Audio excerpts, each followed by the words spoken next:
just wrapped up a cornerstone workshop. It's titled The Ultimate Business Breakthrough Experience. And this entrepreneur, they're an independent and they're trying to find a way to be more effective at getting more new clients. And you know, at the end of the day, what did he find out after 2.5 hours and $250? The most profound thing for him is time for him to suck it up. That's right, embrace the suck. He realized the magic that's been eluding him is found on the backside of what he's been procrastinating doing.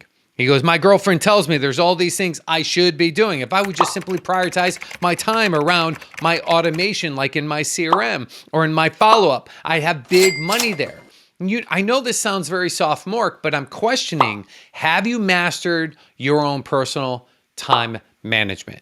If you feel like you haven't mastered it, I'm telling you, that magic, it's found in the work that you've been avoiding.